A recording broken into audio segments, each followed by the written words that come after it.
Ladies and gentlemen, welcome once again to another installment, another episode of It's Me Speaking to You. I am, as always, your ever-faithful host, Mr. Jeffrey Wilson, coming to you live and direct from the Gateway to the West.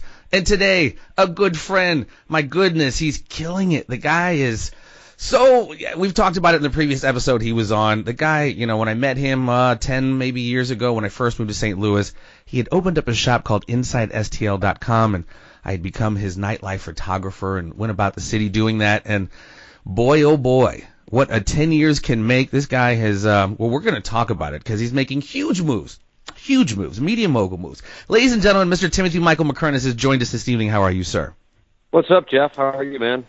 I am laying in the cut, man, just chilling. I'm glad we were able to put this together. Kind of fell through a little early in the week. You are so very busy, brother. And, things since we last talked, my goodness, have they not changed? What's going on, man? You have got yourself partial ownership of a radio station here, and teasing the possibility of full ownership. What's going on in the world of Timothy Michael Mckernan? Well, I mean, just because I've been offered something doesn't mean that I will take it. There is a process, regarding any business transaction. And as boring as it is, the responsible way to handle it is, from my standpoint, and anybody who would be associated with, my standpoint would be that we handle it confidentially until something would get done, if something's going to get done. And my thing that I've said on our show for years, and even more so over the last couple of years, is that when it gets down to it, I just want to do the show. The thing I love is hosting the Ryan Kelly Morning After, and we've been doing that since 2004. So if I had it 100% my way, I would not be operating a radio station. That wound up happening in 2013 out of necessity because we had to get away from a situation that we knew was going to be a failure. So I had to start up CBS Sports 920. So when it gets down to it, the real truth is I really just want to do my show, and I've talked about starting up my own podcasts as well. You've been teasing that for a hot minute now, brother. You've been talking about that for a hot minute. We wanted to wait until the studio's still not ready. We just got the permit from the city of Kirkwood actually here within the last couple of days. So we're building out new studios. That'll include an additional production studio, which can be used for interviews for the radio station and for podcasts, and that will be adjacent to my office. And so if and when we have somebody, we'll be able to just, and then we're right next to the restaurant that we have, Kirkwood Brew House. So we could be hanging out and just be like, hey, man, let's just go riff in the room, or, we could set up an interview like we're doing right now, whatever the case might be. That's the stuff I love. I don't himself, and I'm not kidding or looking for a compliment. I truly don't consider myself to be some wizard-like businessman. I'm lucky that we have a show that there's a decent number of people who they like it, and so because of that allows the path to what looks like good business decisions to be easier, just because I have a commodity that has value with Doug Vaughn and Jim Hayes. And all the people like the Sea Monster and Iggy and the Plowboy who work on the show. So I've always dug your self-deprecation, I just want sir. to do the show. You've been always so very self-deprecating, but you do facilitate a lot of this. I mean, for me, watching it go from, I think when I did meet you, you guys were like a year in, to seeing it now, I mean, it's just morphed into this really huge thing. And that's really kind of been your mantra throughout. Like, man, I could just, you would say like, man, I got to go do some of this business shit in the office. Like, wow, this shit sucks, part of the business. But you've always just kind of stressed you really have dug doing the show. And like 10 years in, I've always dug just this model that you've done, because it's maybe not so new now, but you've just carved out this niche so perfectly with sports, entertainment, radio. I mean, it's really impressive, sir. It's really impressive. Here we go. The Lemmings. I'm the original Lemming, dude. Fuck all of y'all. Well, I mean, it was me and you and like what? Tim Pickett and God, I think that might have been it when you were doing it. So it was just the three of us, and it was Seebeck and me at the beginning. So I mean, you're at the top of the family tree, and I mean, for real, it's not like I'm trying to deflect it. If anything, when I have a chance to to do interviews, and I'll probably post this on our fan page and tweet it out, and then people will be able to hear my words without reading them, and then you lose the context of the spoken word when it's just in writing and it's quotes. And so, it's important to me to, when I have the opportunity to do so, to set the record straight, whether it be about why the thing has worked, because it sincerely is not about me. It's about, if there's something I deserve credit for, it's for hiring good people and then getting the hell out of their way. That's usually how it works.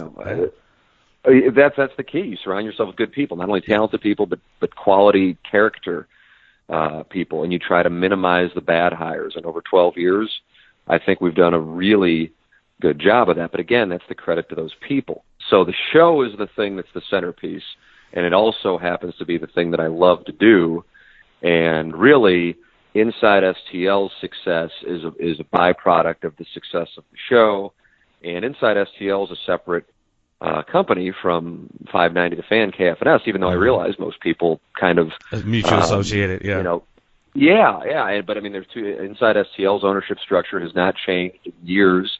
It's the same. So the deal last year was not a merger. It's still a separate company. I have ownership as an individual in the radio station.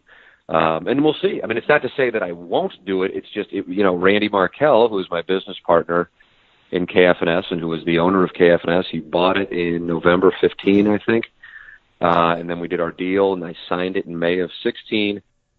He always said he wanted me to eventually, and he expected me to eventually be the owner of it, at the very least the majority owner of the radio station, and that's why he named the company McKernan Radio Group. And he did that as a gesture to me. It's certainly not something that I would have done.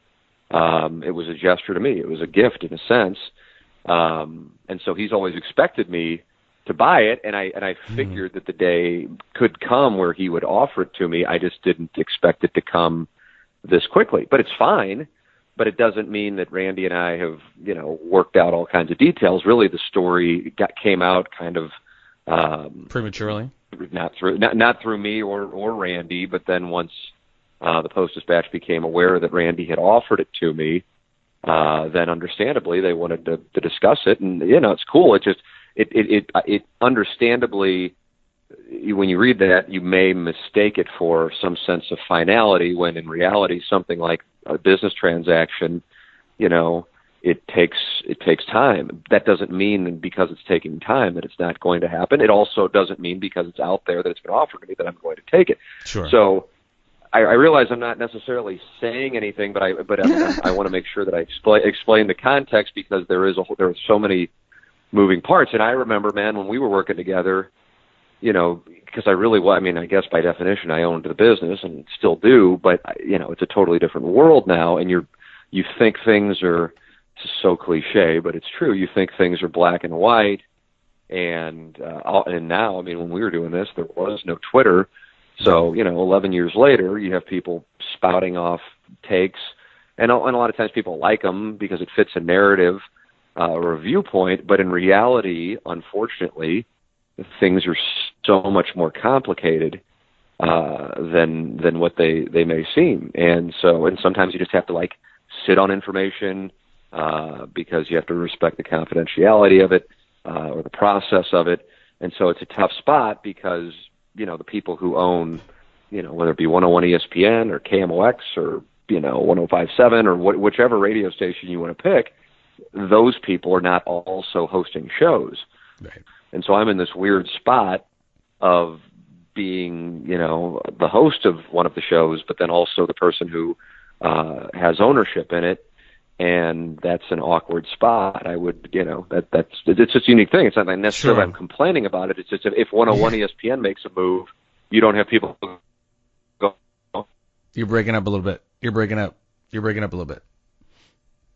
Market manager. We've lost but him. He also isn't hosting a show. John Beck is the guy at Emmis, Beth Davis at iHeartMedia, John Sheehan at CBS. Those are all the people in St. Louis who run these respective clusters for their station or their corporations, and that's they're not also hosting morning drive shows. So it's just a different situation.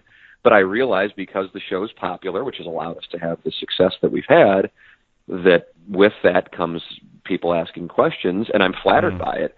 But I also, when I have the opportunities, such as this, to expound on it all, I want to provide the proper context and thought process, and give people some, a lot more than just like two quotes, Yeah, no, I feel you. It's so funny. Looking back, I mean, not to digress, but when we started, rather, the nightlife page was the one driving the thing, and how, like, that's completely non-existent, or, like, you know what I mean? It's not even, people in the nightclub, the party pics, like, that was the thing back in the day. That was the thing. And the difference now is, of course, if you, want to see somebody, out, I mean, they put it on Instagram, they put it on Snapchat. Yeah. So it has made irrelevant that which really what we found out, Jeff, what you're making reference to, was the driving force of traffic to InsideSTL.com. Yeah. And now it's essentially obsolete. So, the thing about it is, and this is the thing that I've said forever, God, if somebody's listening to this who somehow has the answer, but I just don't think that exists, because otherwise newspapers wouldn't be making cuts. I still don't feel like many businesses, media businesses, I should say, and whether that's mainstream or, offshoots, have truly figured out a way to effectively monetize websites with advertising. And that's not to say that they don't, because there's certainly examples of those who have done it in a brilliant way, and even in our genre of sorts, Barstool Sports would be a perfect example of that. Well, and that's even moving towards apps now. It's moving away from websites and even more towards apps. Exactly. It's very and fluid. So, one of these things people have, and again, I see people, it might be like 5 people, but, going, well, you got to InsideSTL.com, and I'm like, well, yeah, but it really 95%, if not higher, of our company's revenue is from radio. And so InsideSTL.com is just kind of along for the ride. And so from the time you knew me, and even probably a year before that, when I started the thing in 2005 with Matt Sivek, all the way until, maybe 2 years ago, I wrote a column almost every night during the week, and sometimes on the weekends when the Blues and Cardinals are in the playoffs. And with the benefit now of hindsight, and I don't do results-oriented, but when I would look back on it, if I could do results-oriented thinking, I would go, God, I should have never done that, because I wasted a bunch of time that did not lead to revenue. And that's just not a good life strategy, much less a business strategy. But you can't know what you don't know. You know what I mean? Like, that was a learning process. Yeah, I know. And so that's the thing. So if anything, now one of the things that I've learned is, even though it's awkward at times, sometimes you have to be able to go, God, I have to take some things off my plate, otherwise I'm just not going to be able to really enjoy my life. And so if anything, the direction I want to go is to focus, and that's the direction we have gone with Dave Green. We promoted him to general manager in January of the radio station, which allows him to handle a lot of the day-to-day responsibilities of that I had. And then eventually, ideally, almost all of that is on Dave as the general manager, and then that allows me to create with the podcast and some other ideas that we have to utilize some of the morning after content, the people in the morning after, to create more content. So when you rock the podcast, you're doing the boys too? You're doing Doug, you're doing it's the whole crew? No, I certainly want to do, what I visualize are a variety of different podcasts. Okay. I don't think Doug and the Cat, I mean, they certainly would be welcome to, because that's more content. I know there would be an audience for it, because people love those guys. I think the podcast for you is going to open the door for a little bit more porn talk, and I think those guys are about hitting their threshold, but you know what I mean? That could be just me. Well, I mean, I would love to do one. I mean, Caden Cross and I have talked about doing a show. God, I feel like at this point, I mean, I know it goes back to when I did the show with Artie Lang, and that was 2013, but I think it was a couple years before that. So it goes back, and, I could Your show turned me on to Lana Rhodes. I've watched some porn in my day, and within the last few months, I occasionally listen, you turned me on to Lana Rhodes, and I'm a degenerate, so I went home and Googled who she was. Yeah, she's not too shabby. Oh, you didn't know who she was? She's been around, I guess. Dude, I go back to Taylor Hayes, dude, Kobe Ty. Oh, sure. Tori Well, yeah. And We might have to. Oh yeah, no. I mean, I absolutely. I mean, nobody respects that now more than me. Don't get me wrong. Yeah, Janine, your girl, Janine. Oh my God, Janine Lindemore, when she's tanned out and got the tan lines, like fuck me, dude. Are you kidding me? I think that's my all time. I really do think that's my all time. I'll be honest with you. So I loved hearing what you guys. Somebody was trying to get a hold of her, and she lives in the middle of nowhere. She literally answered the phone or whatever telecommunication device she had, and like had to take her ATV 50 yards away, and that was bizarre a little bit. She lives out in the middle of nowhere. In Oregon. Iggy's the one who's in touch with her. She lives in Oregon, but as I understand it, Iggy said she's moving to California now. So back to the belly. She lived in Oregon, I think, to get away from everything. Heading back to the belly. Yeah, back to the valley she goes, yeah. So it's interesting, bro, and I find this conversation fascinating because the overall paradigm of TV, as I've seen it, and I know you see it too, and most people listening, the paradigm of TV, of the medium of TV and radio isn't dead, but it's just things are so fluid and it's shifting, like we're saying. So I find it interesting you're still wanting to, like you just mentioned, the rate of return you're getting from radio is huge, like 90+%, but you're still dipping your toes into the digital market too. I mean, I think that's obviously a smart move, knowing what, the kind of the niche you've carved out here in St. Louis. I guess kind of speak to that, bro, like the whole digital world, how you have to how you are seemingly embracing both worlds there. Well, it comes down to content. And so, if you want to cite specifically television, then I would say, let's focus on, local news, because that way we're not focused on like network programming, because I can't speak to anything of that. But local news, I was able to observe, even though I went to the University of Missouri Journalism School and left there in '99 to begin my TV career. It became clear when I was interviewing at KMOV for the job that I got in 2000, my hometown, at age 23, which I thought was the mountaintop. It's so funny. You won Emmys, and you're like, when he was interviewing me, he was. I'm sorry. Yeah, well, I mean, it meant nothing. That's what I'm saying. It's a part of the whole thing. You think that this is the mountaintop, and you're like, yeah, I could definitely do better. Yeah, I didn't care. But I mean, but at the time when he was interviewing me, he's like, we got to do things that appeal to non-sports fans, not just people who love, the Cardinals, Blues, and at the time Rams, Missouri, St. Louis University, Illinois. We've got to reach the non-sports fan. And so I get the job, and it's like, yeah, I know you want to go over to Busch Stadium and cover the Cardinals, but we need to go do a story on the, high school kid who overcame adversity and those kind of, and that's cool and that's fine. And I'm sure a consultant told them that's the way to go, and God bless them. That's their business. And I'm sure there's a reason for it, but that's not what I wanted to do. Right. And I noticed, our sportscasts initially, I think when I started there, we got 3.5 minutes. And by the time I left, we were down to 2.5 minutes. And that's a significant amount when you're, putting stories together. That's 2 or 3 more stories if you're losing a minute. And so it's just like I was just collecting a paycheck. And so it didn't, on the outside looking in, when I left there, people legitimately thought, maybe some still do, that I got fired from KMOV. And that was in 2005. What really, I was working Monday through Friday, not working on the weekends, not working at nights, and I loved doing it. So it was really a no-brainer thing. And so I decided that was, that there really was no future in local television. Now, that doesn't mean that it is dead. Right. It's just, you can look at sports departments in 2017 versus sports departments in 1997, and I assure you they are smaller with perhaps a handful of exceptions. So similar to what you were talking about with the STL Nightlife section of Inside STL, as time goes on, things change. And so some things that were incredibly relevant at one point become obsolete quickly. Very quickly. It seems like now things are becoming obsolete much more quickly.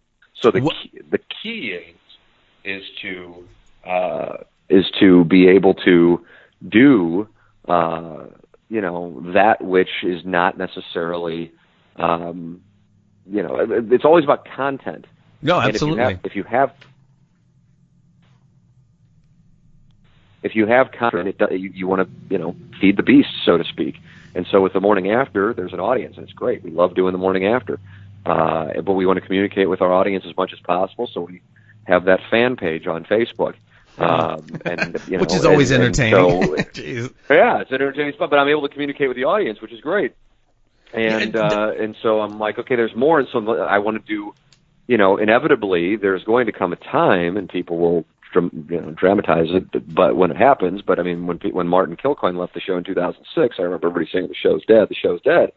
Here we are 11 years later, and Martin is one of the most talented people I've ever worked with. So it's not a reflection of Martin, nor is it a reflection of Doug. Sure. It's a reflection of the entire group. It's always been about the group, and I'm not just talking about me, Doug, and the cat, or me, Martin, and the cat. I'm talking about the producers, and I'm also talking about the audience. The audience is like a fourth host. So there is that thing, which I absolutely love, and I hope it goes on forever. But it's the general flavor. You're right, and that's true. I mean, you could almost go like to like a WWE scenario. Like I remember, I would think back in the day, man, if Dusty Rhodes leaves, the company's gone. When Stone Cold goes, it's gone. It's like no one person makes the company because they're still creating more flavor, more excitement. Nor is a person bigger than the brand. Exactly. No, true. People, I feel like anyway, both locally and nationally, make that mistake that they're not bigger than the brand. Yeah. And so that's the other thing. But I also. So while you have something that is thriving, it's best at that point to create the next thing while you have the thing that is thriving. So similarly, I started my radio career while I was at KMOV. I didn't need to start the radio career. It was something that I was interested in, and then it wound up becoming the next thing. So what I potentially view as the next thing, similar to the podcast or InsideSTL.com, I didn't need to do that. I was making a nice living just doing the radio show, but I wanted to create the next thing. But you create the next thing not as a reaction, but be proactive, so it doesn't become a need, and so you can actually create from a position of luxury as opposed to necessity. Having to catch up. You're going to get Absolutely. your best product. So now the podcast will simply be something that will it make money? I guess it'll make some money, but it's not going to be the way that I live. It's just going to be something that I love. And ideally, it turns into a business. If it doesn't, it doesn't. It could easily morph into something else, just like you said when you thought Martin left. Like, oh my God, it's over. Like, dude, bro. I mean, you've already tapped into something. So, like, well, some people thought that. I knew that it wasn't. But again, that's because we're inside the room. It's just a lot of noise when you have people who don't necessarily know what's going on saying it, or they just want to see you fail, and so they come up with hopeful scenarios via Schadenfreude. That it's over, but the formula is the group, and again, it's not about me. If you put Martin, Doug, and the cat together and took my ass out of there, the thing might be the best possible lineup of the whole thing. So it's got nothing to do with me. It's the group, and it's the loose style of that show. I would have to respectfully a little bit disagree. You can't go on. I mean, I could just tell when you're not there on the show. Everyone still brings the pain, believe me. But you also you add a certain flavor, my man. I mean, you're quoting John Stuart Mill or whatever your little random thing is that you do. It's like it's yours. You have your own little shirt and stick. And dude, it's so true what you said about being proactive. Like as an actor, and you're in SAG and all that stuff too. It's like, but they've created this whole thing, what they've called over the last several years, new media. That's why they went on strike, because the internet and all this new internet space is so monetizable. People who are producing stuff are like, whoa, make sure I get my money too. So everything is handheld. Like everyone's walking around with their mobile stuff. Right. So, people are on their desktop, but man, a lot of people are definitely on their mobile, and it's so cool to see you, tapping into both of that, bro. And it's I appreciate it for you. And I'm excited. I'm certainly. I mean, like I said, the podcast. That's like the.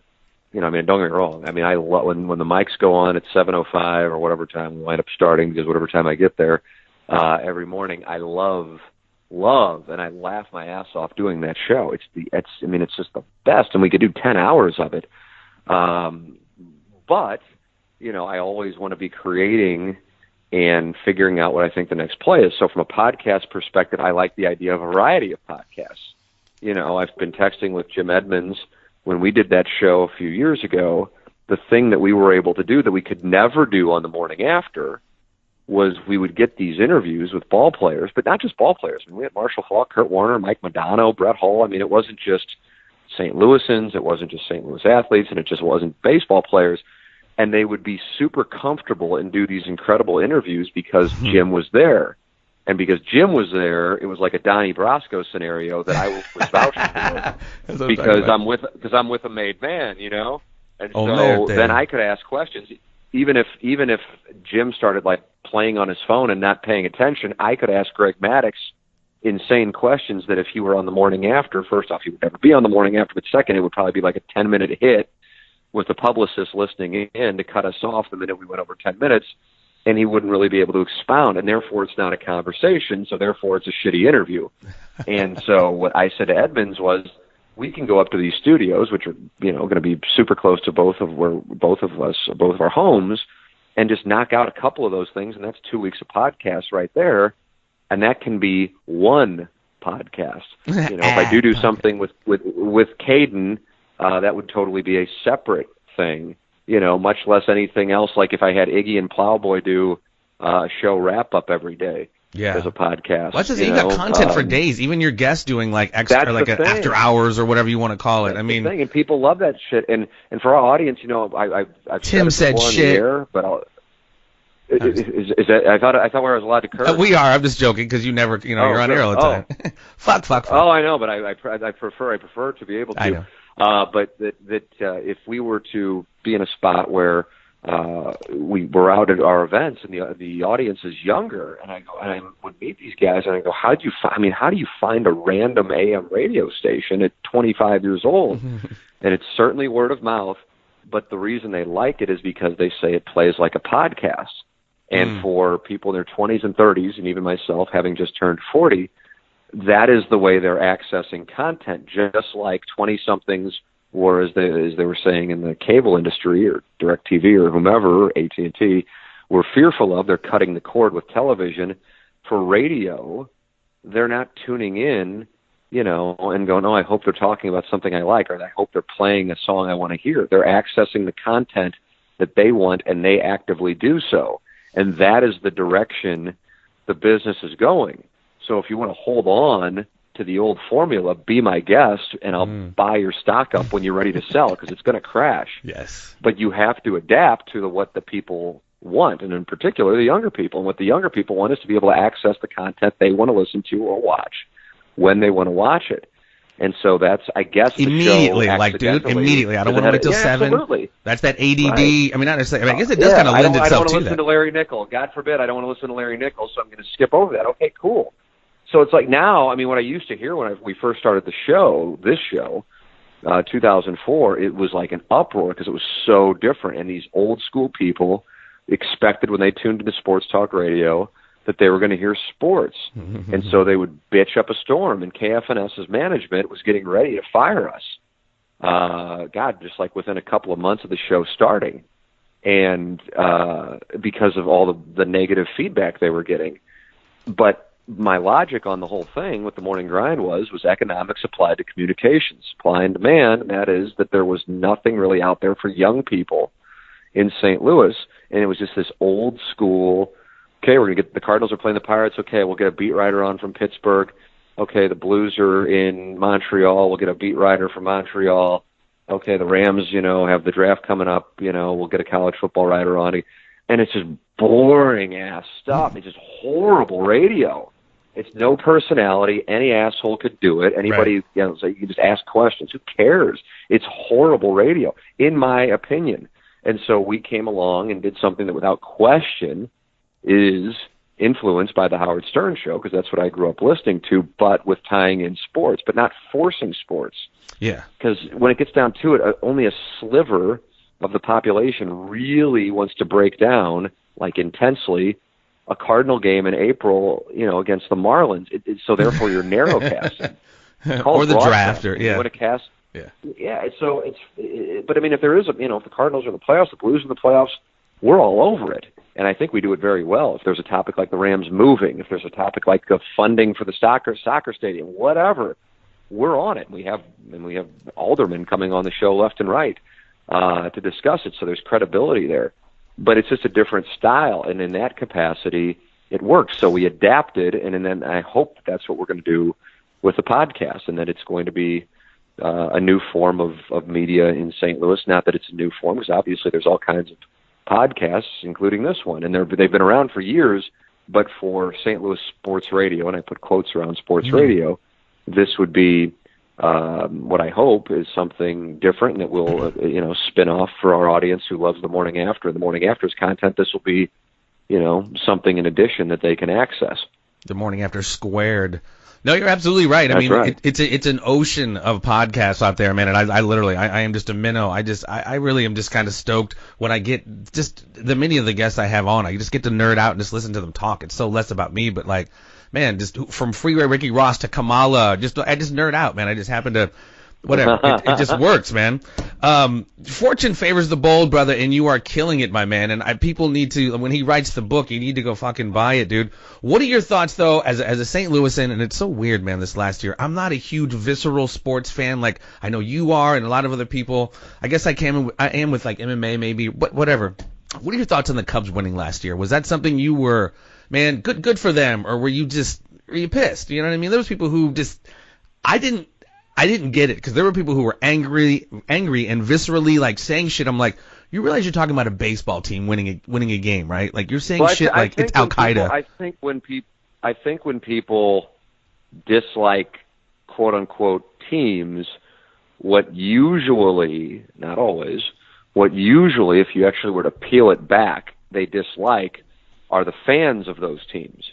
Because when it gets down to it, I mean, my God, Dexter Fowler's like one of the greatest athletes I've interviewed, as far as his intelligence, his personality, the way he carries himself on social media. I mean, this guy is just A+ across the board. Now, of course, I didn't know that when the Cubs were playing the Indians, but I mean, you dislike him, Anthony Rizzo, Chris Bryant, and they're just dudes. So what I think happens, and where the Cubs-Cardinals thing comes from, is mainly the Southern Illinois fans who grow up with Cubs fans in their area or vice versa. And so that's really, and then, you're just told there's a rivalry, but, over the last, God, I don't even know, however many years, I mean, all our lifetime, that's for sure. Minus maybe 2003, there really, and I guess 89, there really hasn't been a Cubs-Cardinals pennant race. And so it's just kind of been like, it's a drinking event. Whereas with the Yankees and Red Sox, they really did do battle from like 99 through, God, I don't even know. And when you'd say that thing came to an end, I think it's more about people not liking fans. So liking over in Kansas City, the Missouri-Kansas thing is a much bigger deal there than it is here. Why? Because Missouri and KU fans are living together and, trolling each other. So to answer the question, I've never had a big thing with the Cubs. I've never really had a big thing with Kansas, and I went to the University of Missouri. I'm just kind of like, okay, whatever. It's over there, and I've gone over there. It's been 108 years. Weren't you a little happy for that drought? That's No. No. I you know what? I got out of my chair. I might have bet on the Indians during the game. I don't know, but I remember might have been a betting thing for you. When Rajai Davis hit that home run off of Chapman, I was up out of my chair. I'm like, how great is this? This is going to continue, because I recall reading a story, and I don't know if they actually quoted a named Fox Sports executive or if it was an unnamed Fox Sports executive, but the best case scenario for Fox carrying the World Series and having the rights to the World Series for however many more years is for the Cubs to get into the World Series to go 7 games, and then the Cubs lose.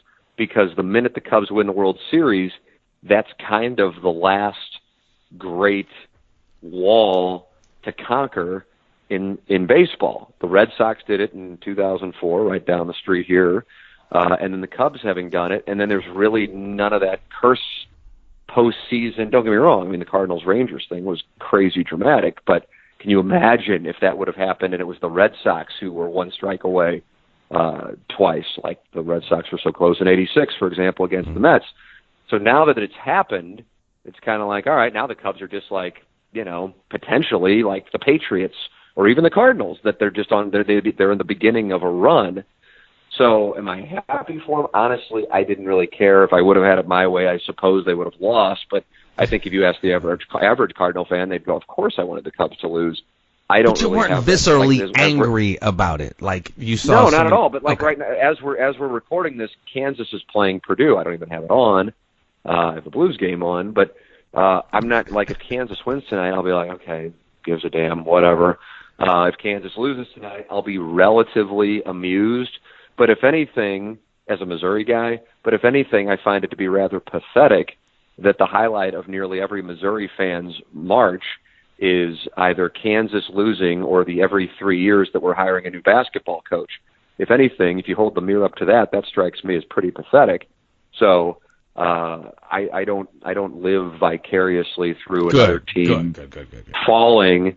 If anything, the only fans that I have experienced that have made me dislike teams are Kansas City fans.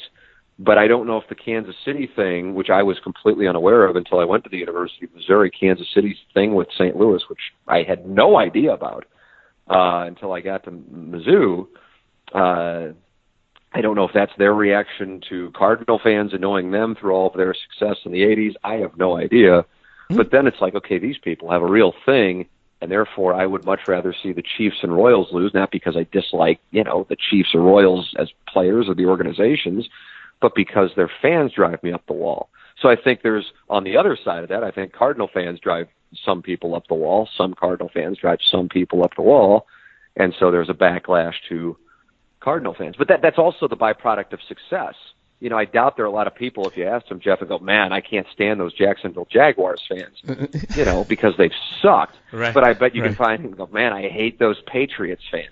Yeah. And that's the byproduct of success. That's well, I was really that ignorant fan when envy. When I moved here, I was that ignorant fan. Actually, a couple years even before, I didn't know about that whole heat with the Cubs and the Cardinals. I came to a Cardinals game, Old Busch Stadium, and I had an old tattered Cubs hat on because I lived in Chicago at the time. And no one really fucked with me, but it was just like, you caught some, you could feel the juice a little bit.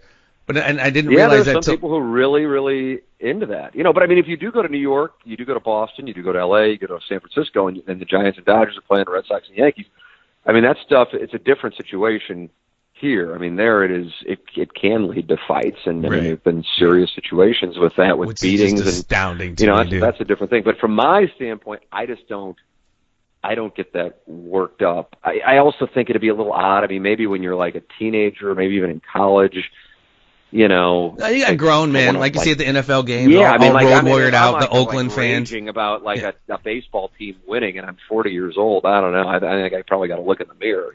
I must have too much time on my hands. I've seen people in the audiences in some of these games, man. They're weeping. They're, I mean, I understand when it's going good, but I think, I don't know, whatever. I'm not knocking anybody's hustle. Yeah, man, okay, let me put it this way. Like, my wife is pregnant, and if 5 years from now, congratulations on that, by the way, my friend. Congratulations. Sir. What's that? Congratulations on that. Truly, I appreciate that. Thank you. So in 5 years, be prepared to say goodbye to sleep. By the way, right? Be prepared to say goodbye to sleep. But go ahead. Be prepared to say goodbye to who? Sleep. Sleeping. Oh, sleep. Yeah. I'm sorry, you're cutting out here and there, and I'm not hearing. I apologize. Yes, no, I know that's unfortunately coming. But if in 5 to 7 years, whatever, the Cardinals are at a playoff game, and my son is crying because they lost, well, that would break my heart. But it wouldn't necessarily break my heart per se because the Cardinals lost. It would break my heart because my son's crying. So that's a different thing. But if I'm like raging on Twitter with some stranger arguing over the Cardinals and Cubs, and like trolling Chris Bryant for a tweet, I mean, that's something went wrong in order for me to get to that point where I'm doing that. That exists out there. People do that, like Jersey chasing gals. Trust me, man. That's why I'm not on Twitter all that much anymore. It's very weird. Look, man, I'm not going to keep you too much more because I know you have to get up at like 4 or 5 a.m. You have a very early morning show. Throw out some little, this guy's rocking Inside STL, 590 The Fan, 105.7 HD2. Any Twitter, any, social networking, where can we find you other than what I just said? I mean, I'm at Tim Mckernan on Twitter, Timothy Michael McKernan on Facebook, the TMA fan page on Facebook, and Timothy Michael McKernan on Instagram. And I really don't do Snapchat all that often. I have an account. I don't know. I feel like there probably needs to be an unofficial cutoff. You're not Snapchatting with Larry Nickel? No, he certainly says good morning and good night to me every day, and I appreciate it. I told him just for the purpose of saving time, he could cross me off the list, but he still does it. But I'm not really all that active on there. But I love interacting. I don't care if they're listeners of the show or not. I mean, I guess they kind of got to be in order to find the TMA fan page. I just love to bullshit with people. You know, now that we have this restaurant, I was telling my wife we went out to dinner tonight, and I said, I love these lunches with listeners. You know, oftentimes they're potential clients, but we don't wind up talking about business. We just wind up just kind of bullshitting, and I get a chance to just, you know, I'm just curious about them and their lives, and I like to just talk with them. We have a common interest, you know, and that, you know, obviously I'm involved in the show and they're a listener to the show, so there's really no need for any awkward small talk. We can kind of hit the hole, and they know where I'm coming from, and I know that they enjoy that style of conversation. So the conversations are engaging, and I just am curious, you know, about people and what they're doing in the quote unquote real world, not my fake radio world. Exactly. So it's been cool to get to know people, and that's, you know, I love things like this where you can just have a conversation. That's the best, man. It really is, and I mean, like I said, I'm a minnow in this ocean, but I've had the crazy opportunity to have that very thing with conversations with like a freeway Rick Ross, where I'm like, wow, I'm sitting here talking about the CIA bringing cocaine to Los Angeles with freeway Rick Ross. It's a little surreal, you know what I mean? Or just any of the number of conversations. So yeah, I feel you, man. Again, thank you so very much, man. Congratulations on your gal and all the success, my friend. If you got, ladies and gentlemen, 7 to 10 a.m., if you want to, you know, ensue in some hijinks, Inside STL, 590 a.m. The Fan, 105.7 HD2 FM. This has been Mr. Timothy Michael McKernan, my friend. Thank you so very much, brother. Thank you, Jeff. Man, thank you. I appreciate your time, man. All right, Jeff. Thank you. Peace and all that love. Take care, everybody. Stay tuned. There will be more.